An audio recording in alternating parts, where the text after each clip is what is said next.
Hello everybody, my name is Paul French, and in this video let's consider the usefulness of live televised political debates in the run-up to the United Kingdom and the United States 2024 elections. So last night, as of the time of recording this, on the 7th of June, the BBC hosted a televised debate featuring 7 political leaders from the UK's leading political parties. Or I say leaders, it was, for those of you that watched, would have recognised that it was absent of the leaders of the Tory or the Conservative party and also the Labour Party. So Rishi Sunak and Keir Starmer both absent. But in their place were leading political figures for each of the parties. I mean, in the case of Labour, it was the current deputy shadow leader, Angela Rayner. So let's consider debates for a little bit. So let's dive into the pros, the cons, maybe, just a couple of them, just to be more aware of the significance of this political format, of this televised format that we're going to see that little bit more of, both in the UK now and later in the year as well, with regards to the United States and their presidential election campaign that's occurring over there.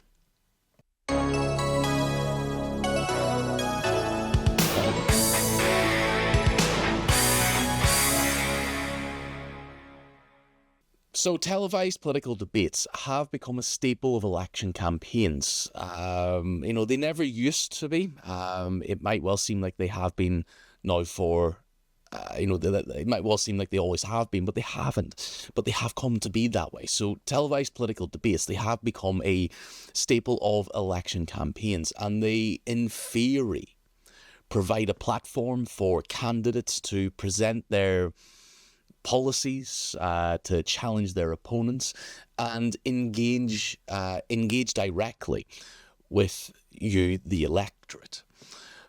But the question needs to be asked, are they worth it? Are debates, are they really that significant? So let's start with some positives.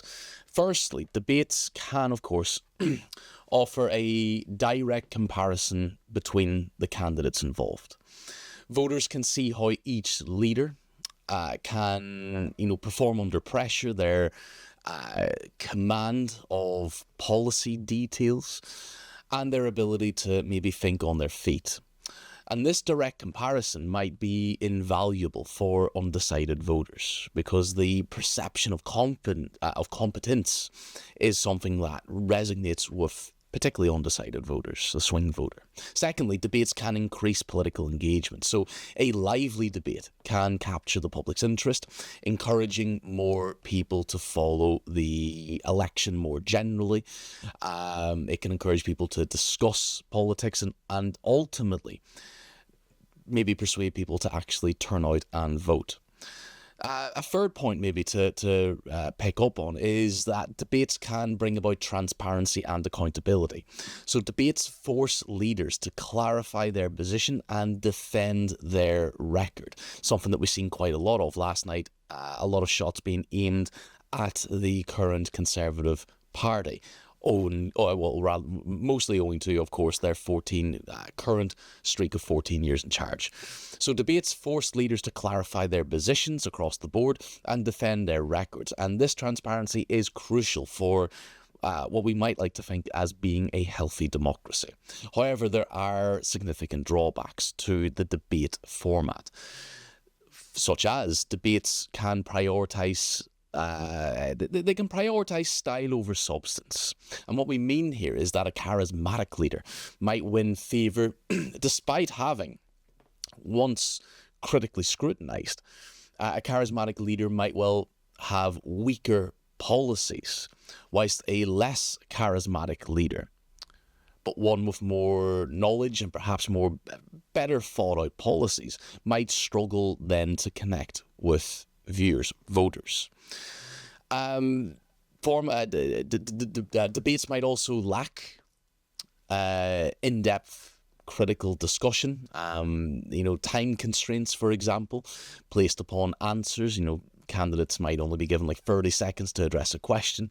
These time constraints often mean that more complex issues And I would argue that every issue that's raised on a debate is a complex issue. But time constraints often mean that these complex issues, these topics wanting of more elaborate detail and much more time afforded to them, they're oversimplified, leading to soundbite policy. You know, we hear soundbites all the bloody time when we listen to political speech, political discourse, rather than more just better all-round analysis. And I suppose another negative from the debate format is that they can amplify negativity. And we saw plenty of this again last night for those of you that watched. Debates sometimes devolve into personal attacks rather than constructive dialogue, which can contribute to, I mean, if you're watching it, like if you were watching the debate like I was last night, there was a level of cynicism and apathy towards some of those participants. So the question needs to be asked is, you know, do televised debates actually influence voters? So, you know, there is data out there, of course. You know, some studies suggest that whilst debates can sway, you know, the swing voter, the undecided voter, their overall impact can be quite modest. For example, I'm thinking of Pew research conducted by the Pew Research Centre, which found that only about 10 to 15% of voters reported changing their vote decision based on debate performances. However, should be acknowledged as well that 10 to 15% in tighter political races, the small percentage change can be crucial. Moreover, there's been studies by the likes of the Harvard Kennedy Center, which found that debates can shape perceptions of candidate competence and their likability, which are important factors, of course, in voters making their decisions. There has been some historical debates as well that's been held both in the United States and the United Kingdom that have notably brought out the worst and the best of political candidates.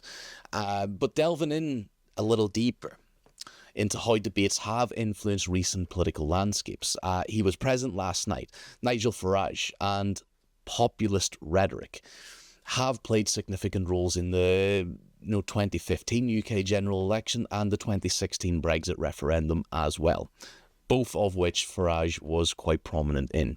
So Farage's ability to connect with voters through direct, often provocative language, it resonates with many. It needs to be acknowledged. It doesn't resonate with me, but it can resonate and does with many, influencing both the Brexit vote and the rise of just populist movements more globally. He is part of the rise of populism that we've seen over the last, particularly 15 years, including, and it should be acknowledged that there is a link to Donald Trump's election in the United States in 2016, and dare I say it, maybe again in 2024. Although the political landscape now in 2024 is different, there are a lot of similarities, and we should not be ignorant to these. So with the collapse of the UK Conservative Party, traditional Tory voters might well consider shifting their support from Conservatives and instead to the likes of Reform UK. However, opinion polls might not fully capture that shift either, just as they failed to do in 2015 and 2016, because some voters remain silent about their preferences but vote differently when they're in the voting booths.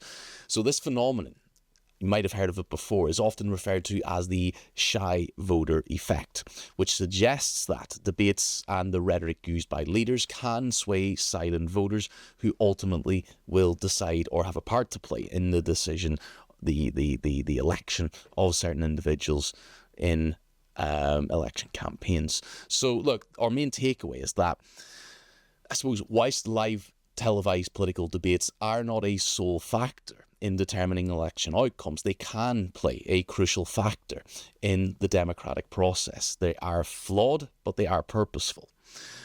They provide a platform for leaders to present their visions, to help voters make maybe that little bit more informed decision, and can sway the outcome of really close contests. So the next time you watch a political debate, just remember that there are other components at play there. Thank you for watching. Don't forget to engage in the political process, because your vote does absolutely matter. I could not advocate that enough. And if you've liked this content, do remember to like, share, and subscribe. And I will see you guys again next time.